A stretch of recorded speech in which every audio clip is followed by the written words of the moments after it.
كما صليت على إبراهيم وعلى آل إبراهيم في العالمين إنك حميد مجيد. قال الله تبارك وتعالى في كلامه المجيد: أعوذ بالله من الشيطان الرجيم. بسم الله الرحمن الرحيم.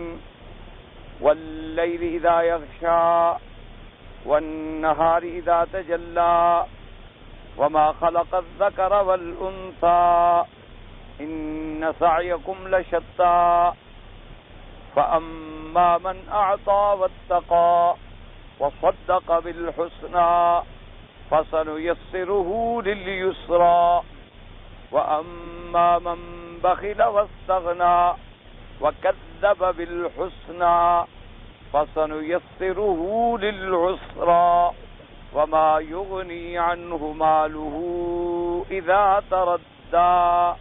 قال المؤلف والمفسر رحمه الله تعالى أن قال الله تعالى: فإن سعيكم لشتى، أي أعمال العباد التي اكتسبوها متضادة أيضا ومتخالفة، ومن فاعل خير ومن فاعل شرا. قال الله تبارك وتعالى: فأما من أعطى واتقى، أعطى ما أمر بإخراجه واتقى الله في أموره وصدق بالحسنى، أي بالمجازات على ذلك. قاله قتادة وقال خصيب الثواب وقال ابن عباس ومجاهد وإكرمة وأبو صالح وزيد بن أسلم: وصدق بالحسنى أي بالخلف. وقال أبو عبد الرحمن السلمي والضحاك: وصدق بالحسنى أي بلا إله إلا الله. وفي رواية أن إكرمة: وصدق بالحسنى أي بما أنعم الله عليه. وفي رواية أن زيد بن أسلم: وصدق بالحسنى. قال: الصلاة والزكاة والصوم. وقال مرة: وصدقة الفطر. وقال ابن أبي حاتم: حدثنا أبو زرعة قال حدثنا صفوان بن صالح الدمشقي قال حدثنا الوليد بن مسلم قال حدثنا زهير بن محمد قال حدثني من سمع أبا العالية الرياحية يحدث عن أبي بن كعب قال: سألت رسول الله صلى الله عليه وسلم عن الحسنى قال: الحسنى الجنة. اب مفسر رحمۃ اللہ علیہ اللہ تبارک و تعالیٰ کے کلام پاک کی یہ صورت مبارکہ، سورۃ اللیل کی ان آیات مبارکہ میں اپنے تفسیری ارشاد فرماتے ہیں کہ اللہ تبارک و تعالیٰ نے پہلے قسم کھائی رات کہ واللیل اذا یغشا، قسم ہے رات کی جب رات ڈھانپ لے. اب وہ لفظ عام ہے کہ دن کو ڈھانپ لے، روشنی کو ڈھانپ لے، ہر چیز کو اپنے اندھیرے میں ڈھانپ لے. اور دوسری قسم کیا تھی؟ والنہار اذا تجلی، قسم ہے دن کی جب وہ روشن. اور تیسری قسم تھی وما خلق الذکر والانثی، اور جو اس نے پیدا کیے نر اور مادہ. تین قسمیں کھانے کے بعد فرمایا ان سعیکم لشتی، کہ تحقیق تمہاری محنت اور تمہاری سعی جو ہے وہ مختلف ہے، وہ اس میں متضاد ہے. تو اب مفسر رحمۃ اللہ علیہ فرماتے ہیں کہ قرآن مقدس کی ان آیات میں اگر آپ غور کریں تو پہلے قسم بھی متضاد چیزوں کی ہے، کیونکہ رات اور دن متضاد ہیں کہ رات ہوگی تو دن نہیں ہوگا، دن ہوگا تو رات نہیں ہوگی. اسی طریقے سے ظلمت اور نور متضاد ہیں کہ اگر ظلمت ہوگی تو نور نہیں ہوگا، نور ہوگا تو ظلمت نہیں ہوگی، یہ متضاد ہیں. اور اسی طرح ذکر والانثی، یہ متضاد ہیں، جو نر ہے وہ مادہ نہیں، جو مادہ ہے وہ نر نہیں. تو پہلے بھی چونکہ متضاد اور متخالف چیزوں کی اللہ نے قسم کھائی تھی، تو آگے بات بھی وہی ہے کہ ان سعیکم، کہ اے ابن آدم تمہاری محنت اور تمہاری سعی اور تمہارا عمل جو ہے شتا، وہ بھی متضاد ہے، وہ بھی مختلف ہے. ویسے محنت تو ہر آدمی کرتا ہے، جو بھی اولاد آدم ہے تمام کے تمام کسی نہ کسی محنت میں مصروف ہے، کسی نہ کسی عمل میں مشغول ہیں، لیکن ان کے عمل میں آسمان اور زمین کا فرق ہے. شتات کہتی ہیں جس کے درمیان میں فرق ہو، جیسے کہتے ہیں شتان ما بینہما، بھئی ان دونوں کے درمیان تو بہت بڑا بوت ہے، کیونکہ ایک آدمی کی سعی جو ہے وہ اللہ کی رضا کے لیے ہے، انبیاء علیہ الصلوات والسلام کی اطاعت کے لیے ہے، اور آخرت کی نجات اور حصول جنت کے لیے ہے. اور ایک آدمی کی سعی جو ہے وہ شرک میں ہے، کفر میں ہے، بدعات میں ہے اور اعمال جہنم میں ہے. تو دونوں میں آسمان اور زمین کا فرق ہے. فرمایا ان سعیکم لشتی، اور اسی میں ہمیں یہ بات بھی ملی کہ ہر آدمی کو اللہ تبارک و تعالی اس کے اعمال کا بدلہ عطا فرمائیں گے اور اس کی محنتوں کا پھل عطا فرمائیں گے. لہا ما کسبت وعلیہا مکتسبت، اس کو وہ ملے گا جو اس نے کمائی کی، اور اس کے اوپر وہ رکھا جائے گا جو اس نے برائی کی. یہ نہیں ہے کہ جیسے لوگوں کے ذہن میں آتا ہے کہ بس اللہ نے لکھ دیا یہ جنتی یہ جہنم. معنی اس لکھنے کا یہ ہے کہ اللہ تبارک و تعالیٰ کا علم جو ہے وہ پوری کائنات کو محیط ہے. کیا معنی؟ مخلوق کا علم جو ہے محدود ہے. یعنی ابھی آپ کے سامنے ایک چیز ہے تو آپ دیکھ رہے ہیں، اگر سامنے نہیں ہے تو آپ نہیں دیکھ رہے. آپ نے ایک چیز پڑھی ہے تو آپ کہتے ہیں جی میں نے پڑھی ہے، جو آپ نے نہیں پڑھی اس کا آپ کو پتہ ہی نہیں. ایک کتاب مثلا ابھی کوئی مؤلف لکھ رہا ہے یا آئندہ 100 سال میں لکھے گا، اس کا آپ کو کوئی پتہ نہیں ہے. لیکن اللہ کے علم میں تمام کائنات کے بننے سے پہلے بھی علم تھا کہ بنے گا تو کیا بنے گا، کیسے بنے گا، کیا ہوگا. اور ہر بندے کے بارے میں بھی علم ہے کہ پیدا ہونے کے بعد یہ عمل جنت کرے گا یا یہ عمل نار کرے گا. چونکہ اس کے علم میں ہے اسی لیے انہوں نے وہ چیزیں لکھ دی ہیں. یہ نہیں کہ جبر کر دیا ہے کہ تم ضرور جنت میں جاؤ اور اس کو جبر کر دیا ہے کہ نہیں میں نے تمہیں جہنم میں ڈالنا ہے. یہ معنی نہیں ہوتا. اس لیے فرمایا ان سعیکم، اگر ہماری محنت اور مشقت کا کوئی مطلب ہی نہ ہو، ہم مجبور محض ہوں، تو سعیکم کا کیا معنی، تمہاری محنت کا کیا معنی؟ معنی یہ ہے کہ ہمیں ہماری محنتوں کا پھل ملے گا. اب اس کو سمجھانے کے لیے انبیاء کرام اللہ کے کروڑوں صلاۃ و سلام ہوں، انہوں نے ہمیں ایک بات سمجھائی کہ بھئی یوں سمجھ لو کہ جنت ملے گی اللہ کی رحمت سے اور جہنم ملے گی اللہ کے عدل سے. جنت ملے گی اس کے فضل سے. تو اس لیے کہ بھئی ہمارے اعمال کیا حقیقت رکھتے ہیں اس کی نعمتوں کے سامنے، کہ اگر ہم ساری زندگی بھی اعمال خیر کرتے رہیں تو اللہ کی ایک نعمت کا بدلہ بھی ہم ادا نہیں کر سکتے. اور پھر ان اعمال خیر کرنے کی توفیق بھی تو ہمیں اللہ نے بخشی ہے، یہ اعضاء بھی تو ہمیں اللہ نے دیے، سیدھے راستے کی ہدایت بھی تو ہمیں اللہ نے دی ہے. اور اگر جنت ملی تو گویا اس کی رحمت سے ہی ہمیں ملی، اور جہنم اللہ کسی کو دیں گے تو عدل ہوگا. یہ نہیں ہوگا نعوذ باللہ کہ نا انصافی سے کسی کو جہنم میں ڈال دے، یا نا انصافی سے اپنے کسی مخالف کو زیادہ سزا دے دے، یا اس نے گناہ تھوڑے کیے ہیں ایک گناہ زیادہ لکھ دیں. نہیں، بالکل عدل ہوگا، حجت تمام ہوگی اور تمام اس کے عذر جو ہیں ان کو ختم کیا جائے گا. اس کے بعد اللہ حکم دیں گے کہ اس کو جہنم میں ڈالو، اب یہ جہنم کا مستحق ہو چکا ہے. اس لیے فرمایا ان سعیکم لشتی، تمہاری محنت جو ہے، تمہاری مشقت جو ہے وہ مختلف ہے. اب اسی میں آپ دیکھ لیں ابو جہل کی بھی تو ایک محنت تھی، وہ بھی تو محنت کر رہا تھا، اور سیدنا ابو بکر صدیق کی بھی ایک محنت، لیکن ان دونوں کے درمیان میں کتنا فرق ہے. اب بھی دیکھ لیں دنیا میں ایک عالم دین ہے بیچارہ، توحید کا درس دیتا ہے، تو یہ صحیح عقائد بیان کرتا ہے، اللہ کے قرآن و سنت کو سمجھاتا ہے.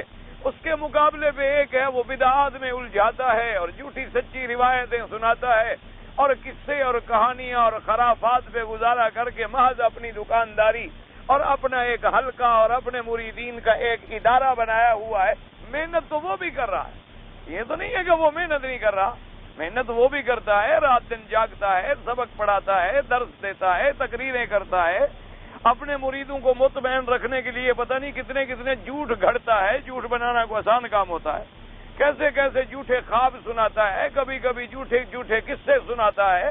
محنت تو وہ بھی کر رہا ہے، لیکن ان دونوں کی محنت میں آسمان اور زمین کا فرق ہے. انبیاء علیہم السلام نے بھی محنت فرمائی اور کفار نے بھی محنت کی، لیکن انبیاء کی محنت جو تھی جنت کے لیے تھی، انبیاء کی محنت جو تھی اللہ کی رضا کے لیے تھی، انبیاء کی محنت جو تھی آخرت کی فلاح کے لیے تھی. اور ان کی محنت کیا تھی؟ خسرت دنیا والآخرہ، کہ دنیا میں بھی محنت برباد ہو گئی اور آخرت میں بھی محنت برباد. اسی لیے قرآن نے کافروں کو کہا خاسری، اسی لیے قرآن نے فرمایا خاسرہ. خاسرہ کا معنی ہوتا ہے گھاٹا. گھاٹا کیا معنی؟ کہ ایک آدمی دکان کرے، محنت کرے اور نتیجہ نکلے کہ گھاٹا ہو گیا. تو محنت تو انہوں نے بھی کی تھی، لیکن نتیجہ کیا نکلا کہ گھاٹے میں پڑ گئے. دنیا کا بھی گھاٹا اور آخرت کا بھی گھاٹا. اس لیے فرمایا ان سعیکم لشتی متضادۃ متخالفۃ کیوں؟ ایک فاعل خیر ہے اور ایک فاعل شر ہے. اس لیے اب آگے اللہ نے 3 صفتیں بیان فرمائی ہیں، یاد رکھو، کامیاب لوگوں کی، اور 3 صفتیں بیان کی ہیں ناکام لوگوں کی. 3 صفتیں اللہ نے ان کی بیان کی اور 3 صفتیں ان کی بیان کی. اسی لیے آپ اور سورت کے ربط کو اگر آپ غور کریں تو دیکھیں اللہ نے یہاں کتنی چیزوں کی قسم کھائی تھی.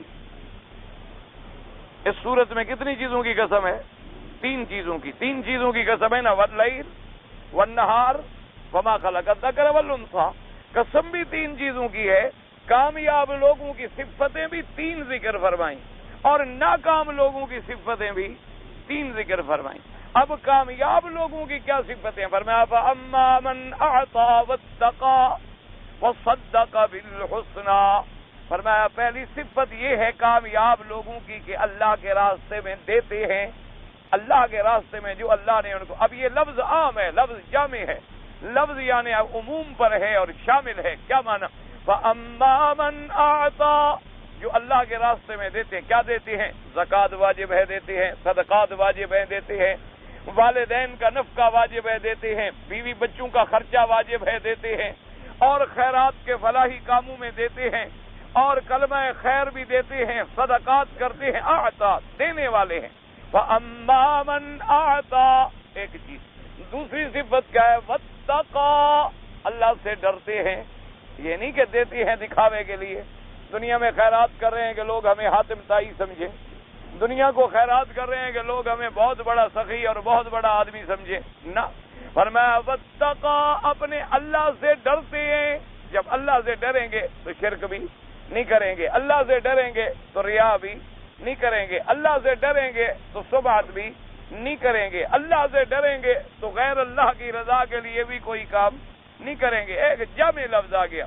فرمایا فَأَمَّا مَنْ أَعْطَى وَاتَّقَى، یہ 2 چیزیں. اور تیسری صفت کیا؟ وَصَدَّقَ بِالْحُسْنَى، اور تصدیق کرتے ہیں حسنہ کی.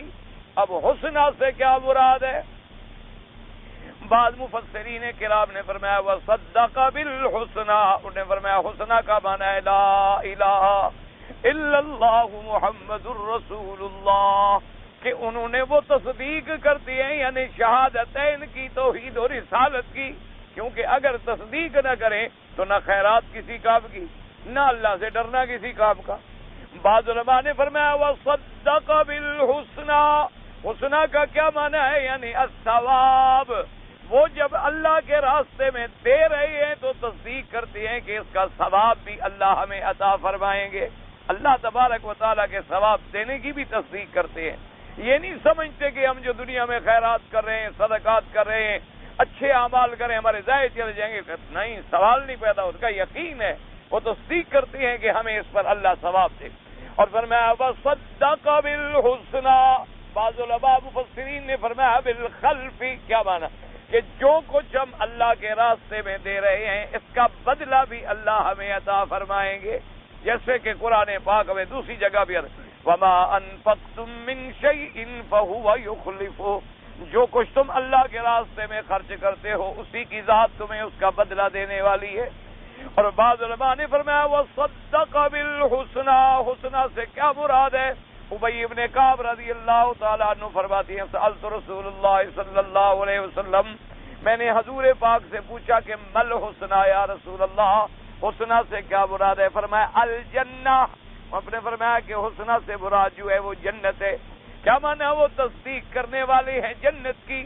اگر ان سارے اقوال کو دیکھا جائے تو بالکل متقارب ہے، متقاربۃ المعنی ہے، یعنی لا تضاد فیہما، ان میں کوئی تضاد نہیں ہے. کیا معنی؟ جو ثواب کی امید کرے گا تو ثواب میں اللہ جنت ہی دیں گے، جو جنت کی امید کرے گا تصدیق کرے گا معنی آخرت پر ایمان لایا.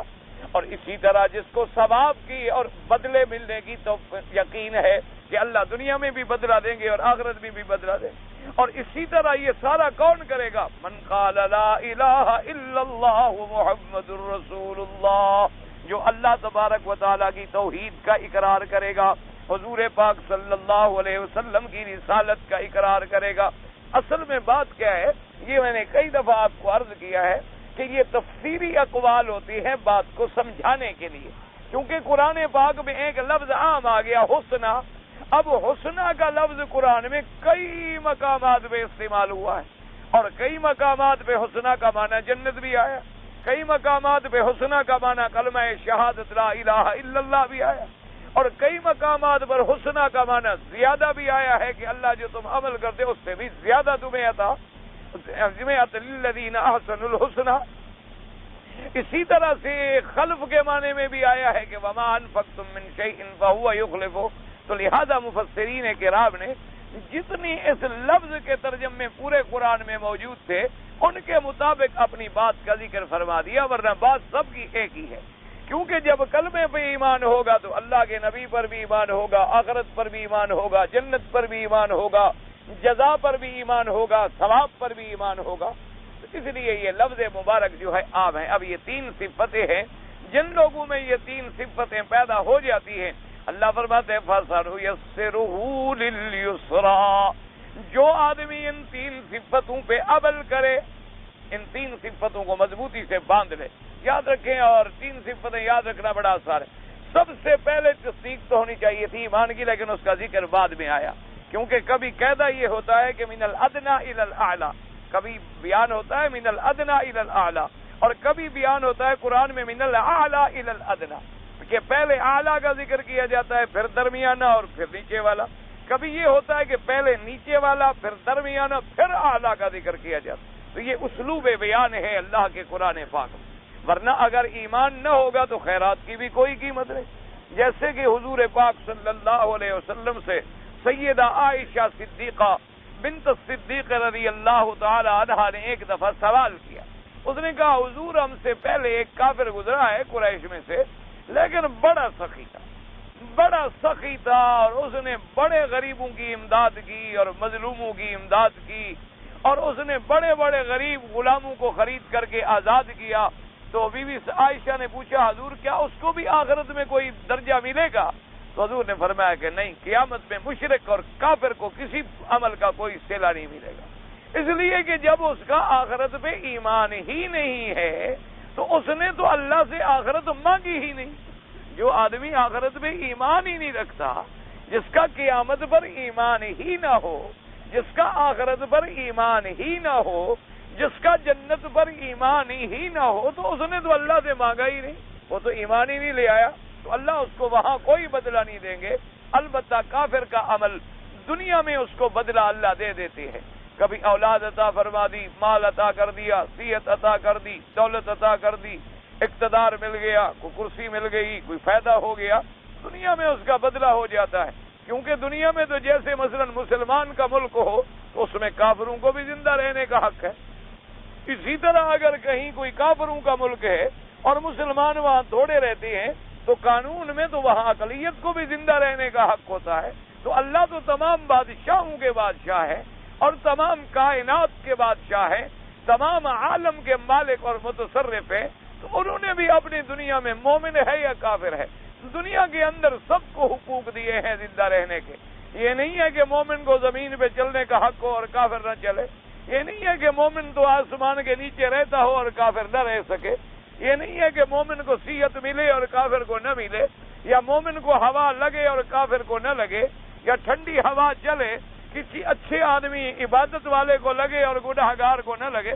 پر میں نہیں، یہ نظام عالم دنیا ہے، یہاں تو ہم جو چیز بھی ہے سب کو دے دیں گے، لیکن نظام آخرت جو ہے وہاں صرف اپنے ماننے والوں کو دیں گے، اپنے باغی کو نہیں دیں گے، کسی کافر اور مشرک کو نہیں دیں گے، کیونکہ اسی لیے تو ہم نے یہ عالم بنایا، اسی لیے تو یہ دنیا اللہ نے پیدا کی کہ اس میں تمہارا ابتلا، تمہارا اختبار، تمہارا امتحان ہو جائے کہ مومن کون ہے اور مشرک کون ہے، مسلم کون ہے اور کافر کون ہے، حق والا کون ہے اور باطل پہ کون ہے، اللہ کے قرآن کے ماننے والا کون ہے اور انکار کرنے والا کون ہے، حضور پاک کی فرما برداری کرنے والا کون ہے اور نافرمانی کرنے والا کون ہے۔ اس طرح یہ دنیا عالم، اب دنیا میں جو جینا ہے، ہوا چلتی ہے سب کو لگتی ہے، اور بارش برستی ہے سب کے گھر میں برستی ہے، صالح کے گھر میں بھی برستی ہے اور فاسق کے گھر میں بھی برستی ہے۔ اللہ تبارک و تعالیٰ کے دریا چلتے ہیں، اس سے جناب جہاں ہم پانی پیتے ہیں وہاں جانور بھی پانی پیتے ہیں، وہاں کافر بھی پانی پیتے ہیں، ان کی کھیتیوں کو بھی جا کے دریا سیراب کرتے ہیں، ان کی کھیتیوں میں بھی پھل اگتے ہیں، تو یہ تو ایک نظام عالم ہے دنیا کا. اور نظام آخرت کیا ہے کہ جو مومن ہوگا اس کے لیے جنت ہوگی اور جو کافر ہوگا اس کے لیے جہنم ہوگی. اس لیے فرمایا لا یستوی اصحاب النار اصحاب الجنہ. فرمایا یہ کبھی نہیں ہو سکتا کہ میں جنت والے اور جہنم والوں کو برابر کر دوں. پھر تو عدل ہی نہ ہوا کہ ایک ماننے والا ہو ایک نہ ماننے والا، ایک حضور پاک کا کلمہ پڑھنے والا ہو ایک انکار کرنے والا، ایک آدمی ساری زندگی سنت پہ چلتا رہے ایک بدعتوں میں الجھا رہے، اور دونوں بھر قیامت والے دن برابر ہوں. فرمایا یہ تو پھر میرے عدل کے خلاف. اس لیے فرمایا افمن کان مؤمنا کمن کان فاسقا لا یستوون. فرمایا کہ اے میرے بندو غور کرو، کیا مومن اور فاسق برابر ہو سکتے ہیں؟ ہرگز نہیں برابر ہو سکتے. اسی طرح فرمایا کیا اندھا اور آنکھوں والا برابر ہو سکتا ہے؟ نہیں ہو سکتا، کیونکہ آنکھوں والا اپنا راستہ دیکھ کے چل رہا ہے اور اندھا ٹھوکریں کھا رہا ہے، کبھی گڑھے میں گر جاتا ہے، کبھی کیچڑ میں پاؤں پڑ جاتا ہے، کبھی حرام چیز میں پاؤں پڑ جاتا ہے. تو فرمایا جو مومن ہے وہ آنکھوں والا ہے اور جو کافر ہے وہ اندھا ہے. جیسے فرمایا کہ سننے والا اور بہرا کبھی برابر نہیں ہو سکتا، جیسے فرمایا کہ گرمی اور ٹھنڈک کبھی برابر نہیں ہو سکتی. گرمی گرمی ہے اور ٹھنڈک ٹھنڈک ہے. اس لیے فرمایا ان سعیکم لشتی. اب ایک لوگوں کی محنت کیا تھی؟ اعطا واتقا وصدق بالحسنى.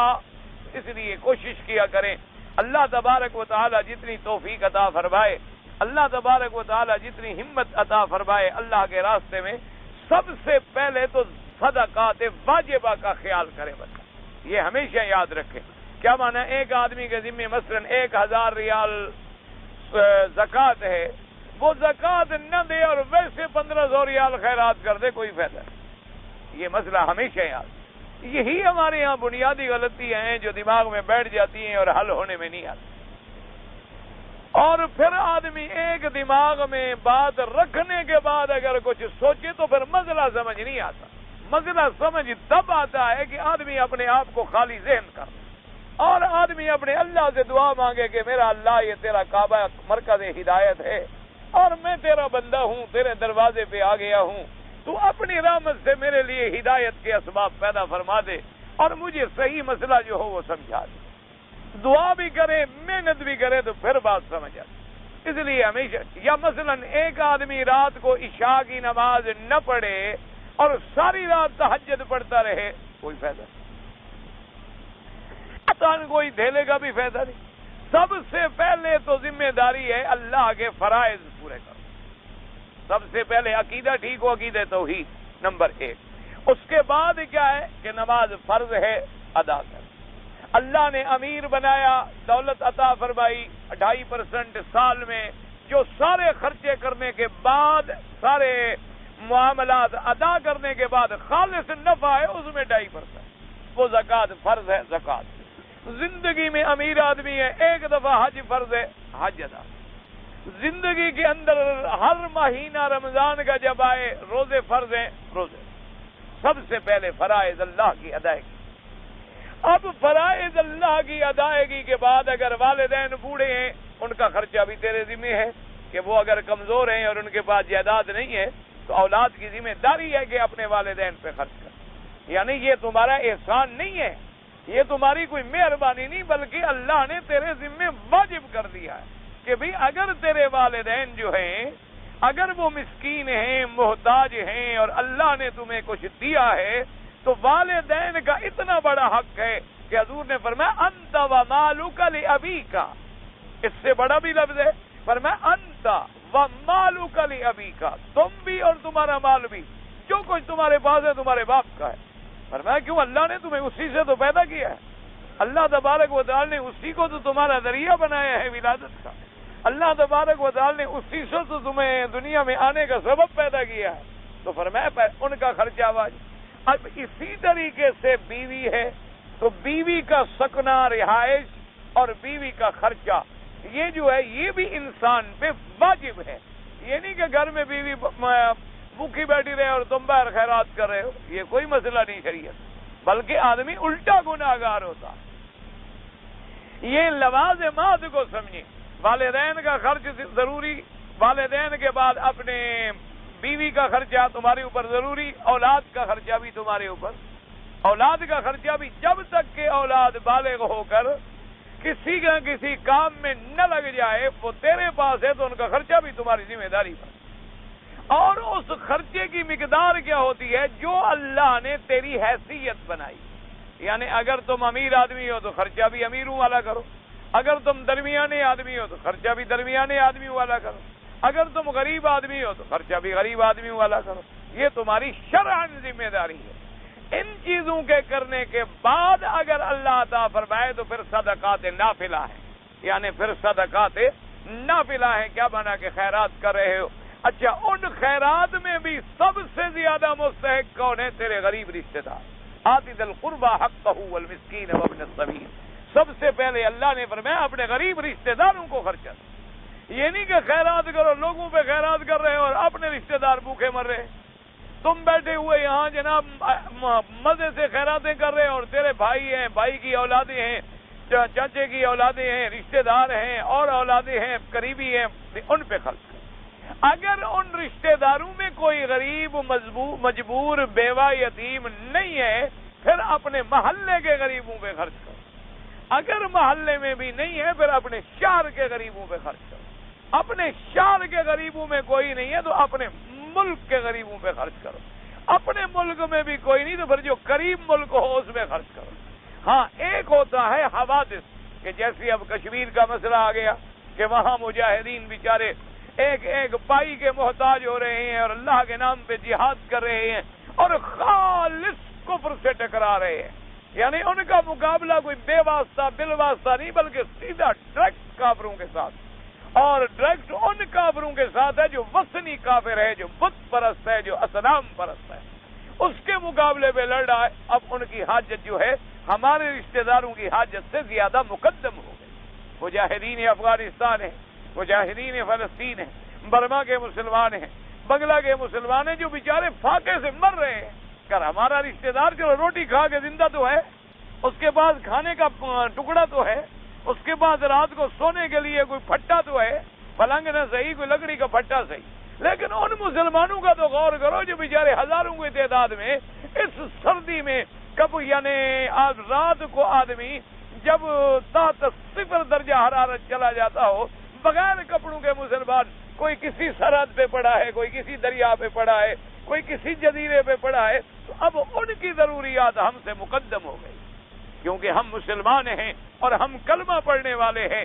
جہاں بھی کسی کلمے پڑھنے والے کے پاؤں میں کانٹا لگے ہمیں درد ہونا چاہیے، ہمیں اس کا احساس ہونا چاہیے، اور ہم اپنے ہمت سے 1 ریال بچا سکتے ہیں، 1 آنا بچا سکتے ہیں، 1 گروش بچا سکتے ہیں۔ یہ قطرہ قطرہ ہمیشہ دریا بنتا ہے۔ یہ نہیں ہوتا کہ اب ہر آدمی کے پاس لاکھوں تھوڑے ہوتے ہیں اٹھا کے دے دے۔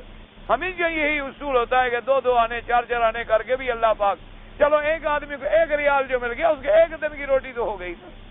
تمہارے ہمارے لیے 1 ریال کی حیثیت نہ ہو، لیکن وہاں جا کے تو 10 روپے بن جائیں گے۔ جب 10 روپے بنیں گے تو وہ تو 10 دن میں غریب روٹی کھا لے گا۔ یعنی وہاں یہ عالم ہے۔ میں خود پڑھ رہا تھا، ایک آدمی نے لکھا کہ میرے پاس کوئی جائیداد نہیں تھی اور کوئی چیز نہیں تھی، اتنے پیسے میرے پاس تھے کہ میں نے 20 روٹیاں صرف خرید لی، 20 روٹیاں خرید لی اور گٹھڑی باندھی اور بھاگ پڑا جہاد پہ جا رہا ہوں، ابھی روٹی سے لڑوں گا۔ لیکن جذبہ ہے، اور پتہ ہے اس بچے کی عمر کیا ہے؟ 12 سال۔ 30 روٹیاں خریدی، نہ باپ کو بتایا نہ ماں کو بتایا، اور جناب بھاگ پڑا ہندو کے خلاف لڑنے کے۔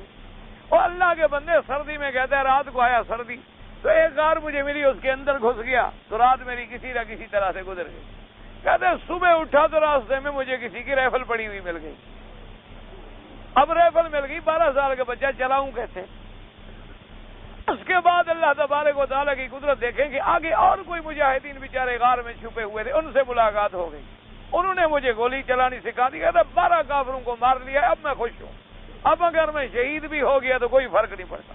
تو جب یہ جذبہ پیدا ہو جائے، دنیا کی کوئی طاقت ان کو نہیں مٹا سکتی۔ یہ تو بلا وجہ کفر کو ایک غلط فہمی ہے اور غرور ہے، اسلام کبھی نہیں مٹے گا۔ یہ جتنا اس کو دبائیں گے اتنا ابھرے گا اللہ کی رحمت۔ اللہ تبارک و تعالیٰ کی رحمت سے ایک وقت آئے گا انشاءاللہ کہ پورے دنیا کے چپے چپے پر غلبہ اسلام ہوگا، اور وہ وقت بہت قریب ہے انشاءاللہ. ہم دیکھیں گے اللہ کی رحمت سے. اللہ تبارک و تعالی قادر ہیں اور ہمیں ضرور دکھائیں گے، کیونکہ اب مسلمانوں نے پھر صحابہ کی تاریخ زندہ کر دی ہے. اب مجاہدین نے پھر حضرت خالد بن الولید اور حضرت اکرمہ اور حضرت ابی عبیدہ بن الجراح اور صحابہ رضوان اللہ علیہم اجمعین کے تاریخی کارنامے جو تھے دوبارہ دہرا دیے ہیں. اب انہوں نے بتلا دیا ہے کہ مسلمان کے سینے میں اگر کلمہ ہو، اسے دنیا کا کوئی لیزر، دنیا کا کوئی توپ کا گولہ، دنیا کا کوئی ایٹم نہیں مٹا سکتا ہے، بلکہ جتنا اسے کفر مٹائے گا اسلام اتنا ابھرے گا، اسلام اتنا چمکے گا. اور اسلام یہ کہتا ہوتا ہے کہ باد مخالف سے نہ گھبرائے عقاب، یہ تو چلتی ہے تجھے اونچا اڑانے کے لیے.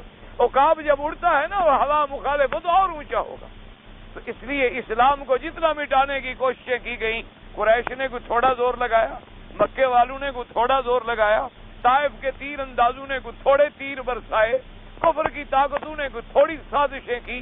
اسی طرح بنی قریظہ اور بنو نذیر یہودیوں نے اسلام کو مٹانے کے لیے کوئی کم سازشیں کی ہیں. انبیاء علیہم السلام کو زہر دیا گیا، حضور صلی اللہ علیہ وسلم کے راستے میں کانٹے بچھائے گئے، صحابہ کو سولیوں پہ لٹکایا گیا، صحابہ کی بیویوں کے ٹانگوں میں رسے ڈال کے 2 حصوں میں ٹکڑے کیا گیا. لیکن نتیجہ کیا نکلا؟ اسلام غالب ہوا کہ کفر؟ اسلام غالب ہوا. اس پر جتنی بیدار ہوتا اللہ تبارک و تعالیٰ کی رحمت سے. تو اس لیے ہمیشہ یاد رکھیں، اور جب خرچ کرے اور خیرات کرے تو اللہ سے بھی ڈرے. کیا مانا؟ یہ نہ ہو کہ شہرت ہو، یہ نہ ہو کہ ریا ہو، یہ نہ ہو کہ دکھلاوا ہو، یہ نہ ہو کہ اچھا جی میں احسان کر رہا ہوں، خیرات کر رہا ہوں. نہیں، میں نے اللہ کے لیے دیا. احسان کا کیا مطلب؟ انما نطعمکم لوجہ اللہ لا نرید منکم جزاء ولا شکورا، کہ ہم تم کو کھانا کھلاتی ہیں اللہ کے لیے، تم سے کوئی بدلہ، تم سے کوئی شکرانہ، تم سے کوئی چیز ہمیں نہیں چاہیے. ہاں، یہ علیحدہ بات ہے کہ اگر میں مسکین ہوں اور آپ نے میری مدد کی ہے، میں بدلہ نہیں دے سکتا، تو میرے ذمہ یہ ہے کہ میں دعا کروں، میں دعا کروں کہ اللہ تبارک و تعالیٰ تمہیں بدلہ عطا فرمائے. حضور نے فرمایا اور کچھ نہیں کر سکتے ہو، اتنی تو کہہ دیا کرو کہ جزاکم اللہ خیر الجزا، کہ بھائی اے بندے اللہ تجھے بدلہ دے، میں تو غریب ہوں، میں تمہیں کیا بدلہ دوں، میں تو تمہارے بدلہ احسان کا دے ہی نہیں سکتا ہوں. تو فرمایا جب یہ 3 صفتیں پکی ہو جائیں تو ہم کیا کرتے ہیں؟ فرمایا فَسَنُيَسِّرُهُ لِلْيُسْرَىٰ، ہم اس کو آسان کر دیتے ہیں آسانی کے لیے. کیا مانا؟ کہ یہ پھر کام خیرات کے ہیں، نیکی کے جو ہیں، ہم اس کا کرنا ایسا آسان کرتے ہیں گویا وہ بندہ اسی کے لیے بنا تھا، پھر اس کو ان کاموں میں تکلیف ہی نہیں ہوتی. اس کے لیے ہم اتنی آسان کر دیتے ہیں کہ ان کام کرنے میں اس کو راحت ملتی ہے. آپ نے دیکھا ہوگا نا، بخیل آدمی 1 ریال جیب میں نکالے نا، پہلے تو 1 گھنٹہ لگے، پہلے تو غور کرے گا کہ جناب ریال، چلو یار لوگ خیرات کر رہے ہیں، میں بھی آج کر دیکھوں. پھر سوچ سوچ کے ہاتھ ڈالے گا، کوئی دیکھ نہ لے. پھر ڈھونڈے گا کہ سب سے چھوٹا پیسہ کون سا ہے. پھر بڑا کانپتے کانپتے ہاتھ اندر جائے گا، کانپتے کانپتے نکلے گا، پھر اندر گر پڑے گا. پھر غور کرے گا، پھر ہمت کر کے غریب اگر چھین وین کے باہر لے بھی آیا، پھر منہ چہرہ سیاہ ہو جائے گا. پھر وہ بڑا فکر کر کے یار 1 ریال کا نقصان ہو گیا، دو کوئی آدمی. اتنا. اور جب اللہ آسان کر دے تو وہ لاکھوں خرچ کرتا ہے اور پرواہ بھی نہیں ہوتی. اللہ کے راستے میں دے رہا ہے اور اللہ اس کو بدلے دے رہے ہیں، اس کو پرواہ کوئی. اس لیے فرمایا فَسَنُيَسِّرُهُ لِلْيُسْرَىٰ. دیکھا نہیں، بوڑھے بوڑھے آدمی، ٹانگیں کمزور ہیں، نظر کمزور ہے، لاٹھیوں پہ چل رہے ہیں لیکن پہلی صف میں بیٹھے، اور نوجوان ماشاءاللہ ہٹے کٹے 4 کلو ایک وقت میں گوشت کھا جائیں، کبھی نماز نصیب ہی نہیں ہوتی. اللہ تبارک و تعالی رحمت فرمائے، اللہ پاک رحمت فرمائے. اللہ پاک سے دعا کرو اللہ سب کو ہدایت عطا فرما دے. تو یہ اللہ کی رحمت ہے کہ جب اللہ کام کو آسان کر دیتے.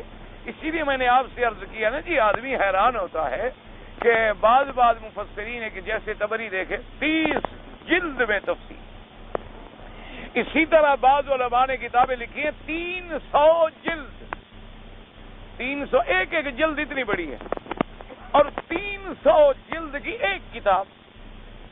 آپ اندازہ کریں کتنے وقت میں لکھی ہوگی، عمر کتنی تھی، روزانہ کتنے ورقے آخر لکھتے تھے. اور اگر کھانا بھی کھاتے ہوں گے، بیوی بچے بھی ہیں، دنیا میں درس بھی دیتے تھے، علم بھی پڑھاتے تھے، طلباء بھی تھے، اور پھر تعلیم کا کام بھی کرتے تھے، اور اتنی بڑی کتابیں لکھ گئے۔ اب اسی میں اندازہ لگا لیں کہ امام بخاری رحمۃ اللہ علیہ نے 6 لاکھ حدیثوں میں سے جا کے ذخیرے میں سے جمع فرمایا۔ اب 6 لاکھ حدیثوں کو جمع کرنا، 6 لاکھ حدیثوں کی صحت کی تحقیق کرنی، اور عمر مبارک کیا تھی 16 سال۔ تو وجہ کیا ہے؟ جب اللہ آسان کر دے پھر وہ کام آسان ہو جاتا ہے۔ اللہ تبارک و تعالیٰ گویا کہ پھر اس بندے کو اسی کام کے لیے بناتا ہے، اس کے لیے وہ کام کرنا آسان ہو جاتا ہے۔ اس لیے فرماتے ہیں فَسَنُيَسِّرُهُ لِلْيُسْرَىٰ قال ابن عباس رضی اللہ تعالیٰ عنہ للخیر، یعنی ہم بھلائی کے لیے، خیر کے لیے آسان کر دیتے ہیں۔ وقال زید بن اسلم یعنی للجنہ، یعنی ہم اس کو جنت میں جانا جو ہے آسان کر دیتے ہیں۔ وقال بعض السلف من اصحاب الحسنۃ الحسنۃ بعدها ومن جزاء السیئۃ السیئۃ بعدها، بعض ہمارے سلف صالحین نے فرمایا کہ تم یہ دیکھو کہ میں نے نیکی کا کام کیا ہے، میری نیکی قبول ہوئی یا نہیں ہوئی۔ مثلا تم نے طواف کیا، اب ہمیں پتہ تو نہیں ہے نا کہ ہمارا طواف اللہ نے قبول بھی فرمایا نہیں فرمایا، تو بعض اسلاف نے فرمایا ہے کہ اگر نیکی کرنے کے بعد تمہیں اور نیکی کی توفیق ہو جائے تو سمجھو کہ پہلی نیکی بھی منظور ہو گئی، اور اگر برائی کے بعد اور برائی، اور برائی کے بعد اور برائی، اور برائی کے بعد اور برائی آ رہی ہے تو سمجھو کہ پھر میں جہنم کے کاموں کے لیے لگا دیا گیا۔ اس لیے فرمایا کہ ایک جزاء الحسنۃ الحسنۃ بعدها، کہ جب اچھا کام کرو اس کے بعد اور اچھا کام ہو جائے تو سمجھ لو کہ میرا پہلا کام بھی اچھا ہو گیا۔ یعنی حج پڑھنے کے لیے آئے ہو، اللہ نے حج نصیب کر دیا، اللہ نے عمرہ نصیب فرما دیا، اللہ نے کعبۃ اللہ کی حاضری نصیب فرما دی، اللہ تبارک و تعالیٰ نے طواف نصیب فرما دیا، اللہ نے مدینہ منورہ کی حاضری نصیب فرما دی۔ اب جناب بے نمازی تھا، نمازی بن گیا، بے روزہ کبھی نہیں رکھتا تھا، اب کہتا ہے نہیں جی رمضان آ رہا ہے انشاءاللہ پکے 30 روزے رکھنے۔ تراویح کبھی نہیں پڑی تھی، ایک رکعت نہیں چھوڑی، اور جناب والا داڑھی مڈاتا تھا، ماشاءاللہ کہتا ہے جی اب تو میں نے مکہ مدینہ دیکھ لیا ہے، میں نے وہ مقام دیکھ لیا جہاں اللہ کا قرآن اترا، جہاں حضرت محمد مصطفیٰ صلی اللہ علیہ وعلا آلہ وصحبہ وسلم پیدا ہوئے۔ اب میں نے یہ اپنا چہرہ گناہوں والا خدا کے کعبے کو لگا دیا ہے، اب میں اس چہرے کو کیسے انگریزوں کی طرح رکھوں؟ اب تو لازماً میں اس کو حضور محمد عربی کی شکل میں لاؤں گا۔ اب اس پر سنت کا باغ لہلہائے گا، اور اس پر سنت سامنے نظر آئے گی، اور جناب پہلے جھوٹ بولتا تھا، جھوٹ سمجھو میرا عمرہ منظور ہوگی، میری حاضری جو تھی منظور ہوگی۔ اور اگر ایک آدمی پہلے بے نماز تھا، حج کے بعد بھی بے نماز ہے، پہلے غیبت کرتا تھا، حج کے بعد بھی غیبت کرتا ہے، پہلے مشرک تھا، حج کے بعد بھی مشرک ہے، پہلے اللہ کے گھر کے طواف کے بجائے قبروں کے طواف کرتا تھا، اب بھی کرتا ہے، سمجھو وہ منظور نہیں ہو۔ ایک آسان فیصلہ ہے، یعنی تم نے اپنے اعمال کو جانچنا ہو تو تمہارے ہاتھ میں کہ کیا اس عمل کے بعد تیری زندگی میں کوئی بھلائی کا انقلاب آیا ہے، کوئی اچھائی کی طرف تیرے تبدیلی آئی ہے، تیرے قول میں، تیرے فعل میں، تیری صورت میں، تیری سیرت میں، تیرے عمل میں، تیرے کردار میں۔ اب دیکھو نا، یہ ایک آدمی کو تم انگریزی پڑھاؤ مثلا، اب وہ 10 سال پڑھتا رہے، جب واپس آئے اور بیٹا باپ پوچھے کہ بیٹا آپ پڑھا ہے ہو کیا؟ ہاں جی پڑھ لیا۔ کیا ڈگری لے آئے؟ اس نے کہا جی MA کر لیا انگریزی میں۔ اچھا ایک انگریزی کا خط تو لکھ دو، کیا بجن خط لکھنا تو نہیں آتا؟ ایک انگریزی والا آ جائے، وہ کہے بھائی یہ کیا بول رہا ہے، اس کی بات سمجھو گا جی سمجھ نہیں آ رہی، پتہ نہیں کیا بول رہا ہے، تو کہے گا تم نے خاک پڑھا ہے۔ تو اگر تم سکول کے بعد اس نتیجے کے بعد وہ کتاب تمہیں نہ آئے تو گویا تم نے پڑھا ہی نہیں نا، اگر پڑھتے تو کتاب تمہیں ضرور آ جاتی۔ اسی طرح اگر تم نے اسلام کا حج ادا کر لیا، حضور صلی اللہ علیہ وسلم کی سنت مبارک کا عمرہ تم نے ادا کر لیا، اور تم نے اپنے آنکھوں سے آ کے دیکھ لیا کہ یہ اللہ کا کعبہ ہے، اور یہ مدینہ منورہ ہے، اور یہ حضور کا روضہ مبارک ہے، اور یہ حضور کی قبر مبارک ہے، اور یہ سیدنا ابی بکر صدیق کی قبر مبارک ہے، یہ سیدنا عمر فاروق کی قبر مبارک ہے، تم نے آنکھوں سے دیکھ لیا، تو اب بھی تمہیں توحید سمجھ نہیں آئی تو پھر کب سمجھ آئے گی؟ اب بھی اگر تمہیں صحابہ کی عظمت سمجھ نہیں آئی تو کب تمہیں سمجھ آئے گی؟ تمہیں کب سمجھ آئے گی وہ چیز کہ اب تم نے دیکھ لیا کہ حضور کے پہلو میں شیخین سوئے ہوئے ہیں، حضور صلی اللہ علیہ وسلم کے قدموں میں سوئے ہوئے ہیں، کہ جن کو اللہ نے زندگی میں، حضر میں، سفر میں، قبر میں، حشر میں اپنے نبی کے ساتھ رکھا ہے۔ اگر ان کا مرتبہ اونچا نہیں ہے تو کس کا مرتبہ اونچا ہوگا؟ تو پھر بھی تمہیں مسئلہ سمجھ نہیں آیا. تم نے جنت البقیع دیکھا، تم نے جنت المعلا دیکھا، تم نے دیکھا سیدہ خدیجہ محسنہ اسلام کی قبر دیکھی، تم نے سیدہ فاطمہ الزہرا کی قبر دیکھی، تم نے اولاد رسول کی قبر دیکھی، اور کہیں روضہ، کہیں گنبد، کہیں کچھ نہیں دیکھا، پھر بھی تمہیں مسئلہ سمجھ نہیں آیا. چلو کوئی کہے کہ جی یہ آج کل وہابی ہیں، تو کیا حضور نے بنائے تھے؟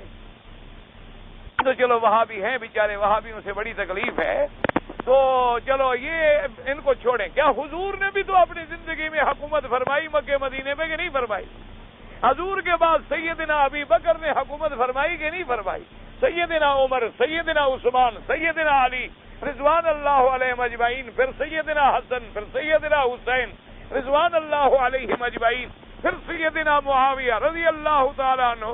تو کیا ان لوگوں نے اپنے زمانے میں انبیاء علیہم السلام کی قبور مبارک پر، یا اللہ تبارک و تعالیٰ کے نبی کے اصحاب کی قبور مبارک پر، اور بڑے بڑے تابعین کی قبور مبارک پر، اور بڑے بڑے مقبولین بندگاہ کی مبارک قبروں پر کوئی روضہ بنایا، کوئی ختم بنایا، کوئی وہاں چادر چڑھائی، کوئی نظر نیاز بنائی؟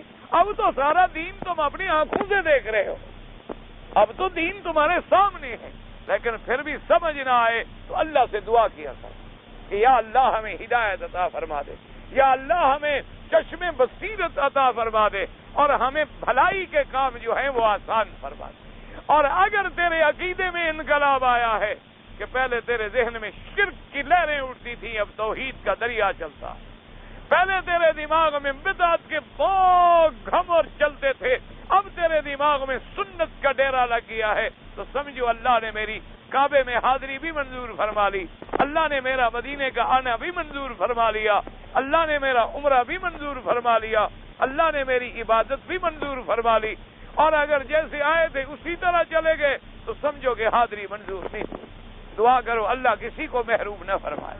اللہ تبارک و تعالی آپ کو بھی، اور اللہ مجھے بھی، اور اللہ ہر آنے والے مسلمان کے دامن اپنی رحمت سے بھر دیں، اور اللہ تبارک و تعالی کسی کو خالی نہ فرمائیں، کسی کو محروم نہ فرمائیں، کسی کو شقی نہ بنائیں، بلکہ اپنی رحمت سے سب کو سعداء میں شامل فرمائیں، اور دنیا اور آخرت کی بھلائیاں نصیب فرمائیں. فرماتے ہیں فَسَنُيَسِّرُهُ لِلْيُسْرَىٰ.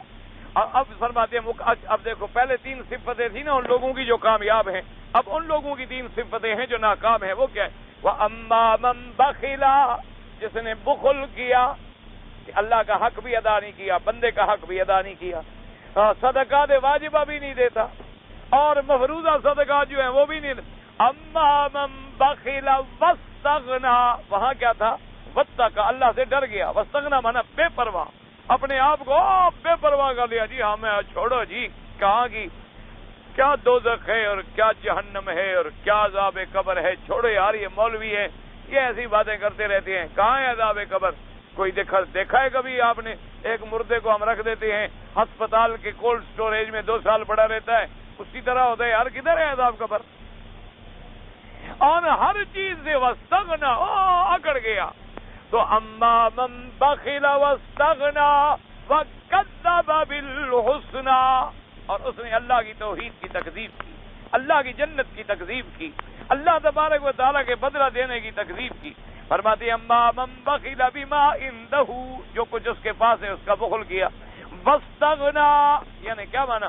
قال اکرمۃ عن ابن عباس ای بخل بماله واستغنا عن ربه عز وجل، اپنے مال میں بخل کیا اور اپنے رب سے بے پرواہ ہو گیا، کبھی اپنے رب کا خیال نہیں کیا.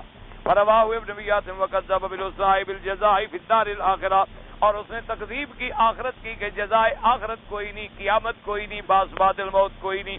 اللہ نے فرمایا جن میں یہ 3 صفتیں ہوں، پھر ہم کیا کرتے ہیں؟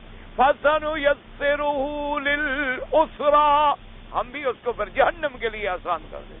پھر اس سے کام بھی جہنمیوں والے ہوں گے، اس سے کام بھی وہی برائی والے ہوں گے، اس سے کام بھی وہی ہلاکت والے ہوں گے، اس سے کام بھی وہی شر والے ہوتے ہیں. لِلْعُسْرَىٰ مَنْ أَيْدِ طَرِيقِ الشَّرِّ كما قال تبارك وتعالى ونقلب أفئدتهم وأبصارهم كما لم يؤمنوا به أول مرة وَنَذَرُهُمْ فِي طُغْيَانِهِمْ يَعْمَهُونَ. اللہ نے فرمایا ہم ان کے دلوں کو بدل ڈالتے ہیں چونکہ وہ ایمان نہیں لے آئے, اللہ پر ایمان نہیں لے آئے, آخرت پر ایمان نہیں لے آئے. ہم بھی پھر چھوڑ دیتے ان کو کہ اپنی اسی سرکشی کے اندر گمراہ رہے ہیں. بل آیات فی ھذا المعنی کثیرۃ دالۃ علی ان اللہ عز وجل یجازی من قصد الخیر بالتوفیق له ومن قصد الشر بالخذلان وكل ذلك بقدر مقدر والاحاديث الدالة على هذا المعنى كثيرة.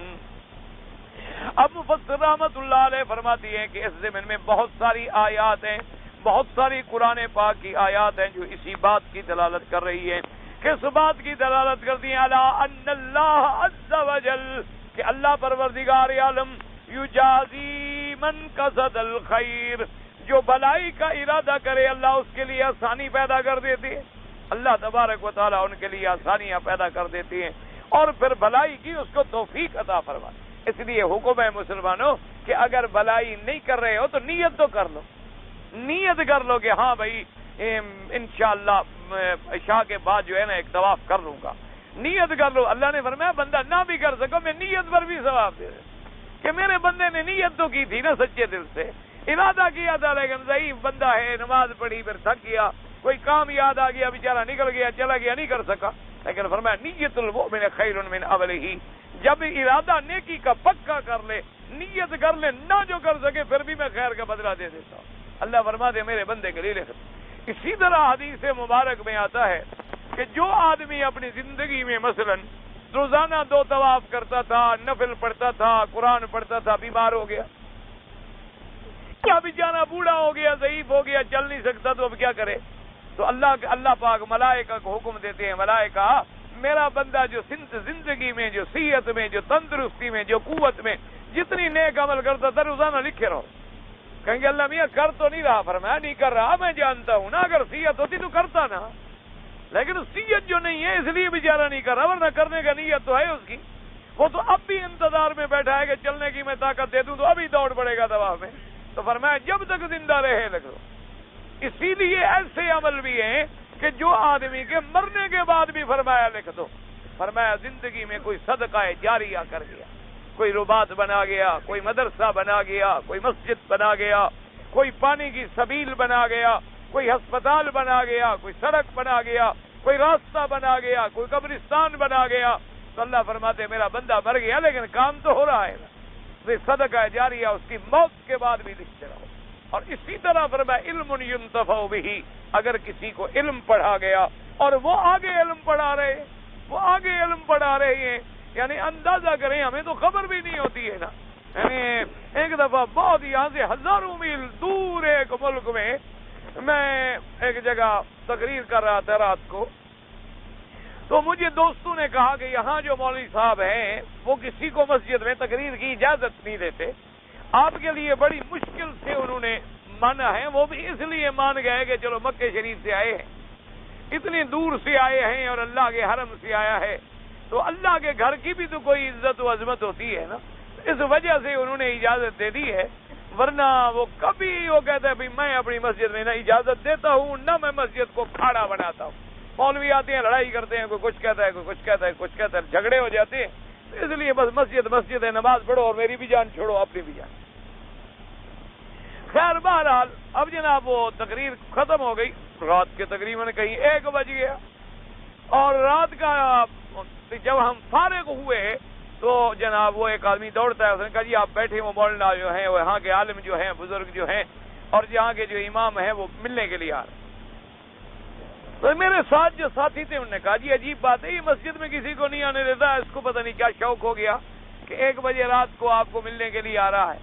خیر وہ آیا جناب, مجھے ملا اور بہت اچھی عربی, بہت, کیونکہ اصل وہ مصر کا پڑا ہوا,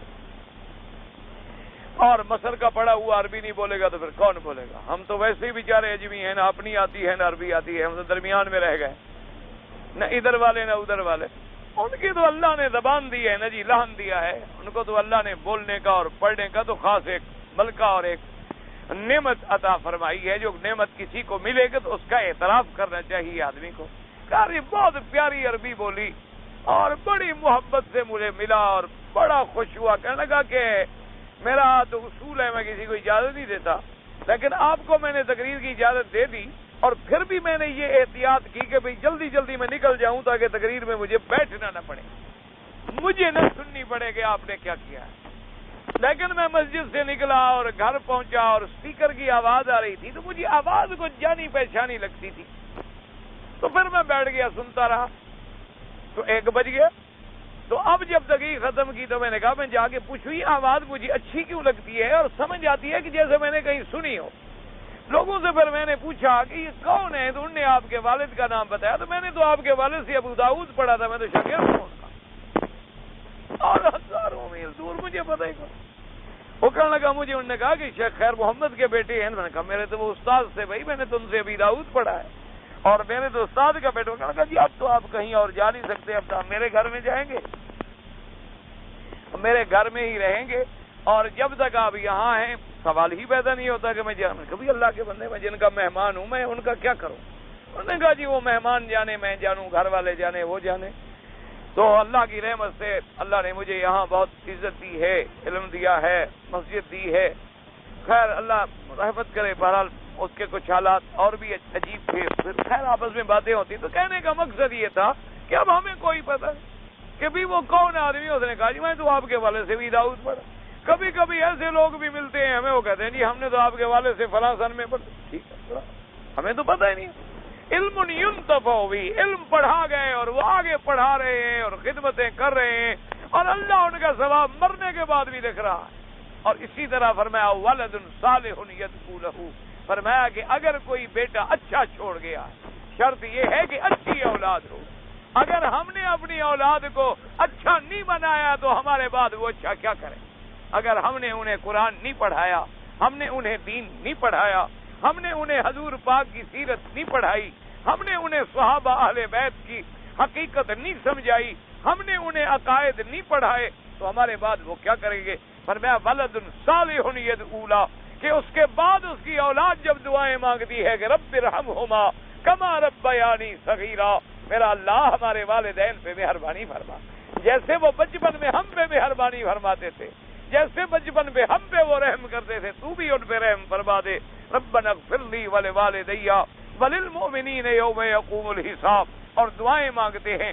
اس لیے مفسر فرماتے ہیں الحمدللہ والآیات فی ھذا، اس میں بہت بڑی احادیث اور آیات کثیرہ موجود ہیں کہ اللہ تبارک و تعالی جو بھلائی کا ارادہ کرے اس کو بھلائی کی توفیق دیتے ہیں، اور جو آدمی نعوذ باللہ برائی کا ارادہ کرے اللہ اس کو پھر ذلیل کرتے ہیں، اور کہتے ہیں وَكُلُّ ذَلِكَ بِقَدْرٍ مُقَدَّرٍ، اس میں کوئی شک نہیں ہے کہ ہر چیز جو ہے اللہ کے انداز اور اللہ کی تقدیر میں ہے، کیونکہ جب ہم دنیا بنی ہی نہیں تھی اللہ نے اپنے علم سے ہر چیز کو جو ہے وہ لکھ دیا تھا۔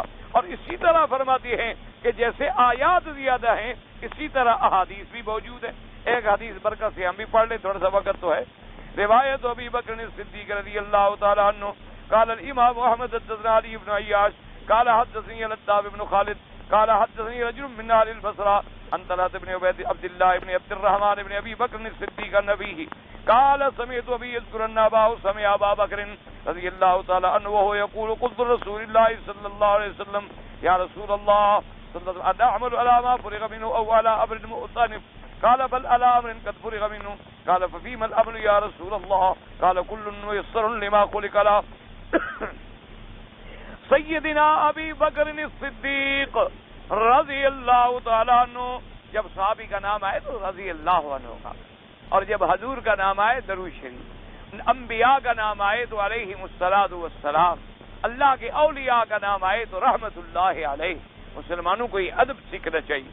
حضرت سیدنا ابی بکر الصدیق رضی اللہ تعالیٰ عنہ روایت فرماتے ہیں، ان سے ان کے بیٹے نے روایت کی ہے ماشاءاللہ، طلحہ ابن عبداللہ ابن عبد الرحمن ابن ابی بکر صدیق، کیا ماشاءاللہ سند ہے کہ باپ بھی اور بیٹا بھی اور بیٹے کا بیٹا بھی، اور سب جو ہیں وہ ماشاءاللہ علم میں اپنا ایک مقام رکھتے ہیں۔ فرماتی ہیں کہ میں نے اپنے ابا حضرت ابا بکر سے سنا، انہوں نے فرمایا کہ میں نے حضور سے پوچھا کہ یا رسول اللہ صلی اللہ علیہ وسلم نعمل علی ما فرغ منہ ام علی شیء مختلف، کہ حضور ہم جو عمل کر رہے ہیں پہلے لکھا ہوا ہے یا اب کریں گے تو لکھا جائے گا؟ حضور نے فرمایا کہ نہیں، اللہ تو ہر چیز لکھ چکے ہیں۔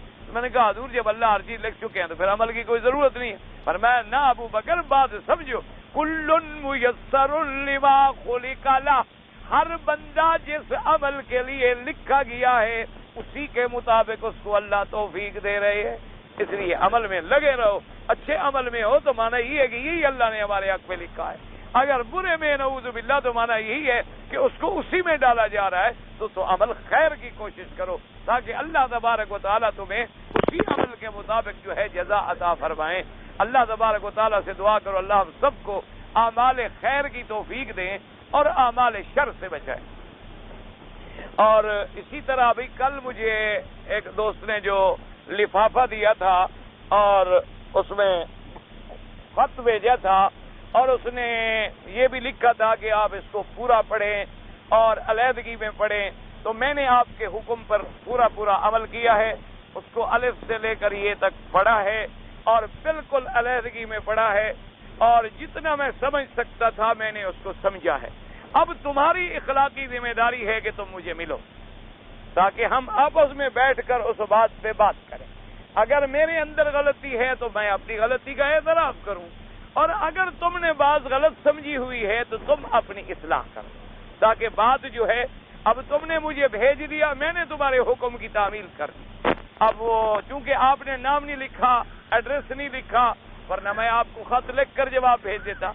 آپ نے لکھ دیا عین چودھری، اب عین سے تو پتہ نہیں کئی چیزوں کا مراد ہو سکتا، کئی نام بن سکتے ہیں، عبد الرحمن بھی ہو سکتا ہے، عبداللہ بھی ہو سکتا ہے، اور اسی طرح عاشق بھی ہو سکتا ہے، اور کئی نام بن سکتے ہیں۔ تو اب تمہاری اخلاقی ذمہ داری یہ ہے کہ تم مجھے آ کر ملو، اپنا تعارف کراؤ کہ جی میں یہ چودھری صاحب ہوں، یہ میں نے لکھا ہے اور یہ میری غلط فہمیاں ہیں۔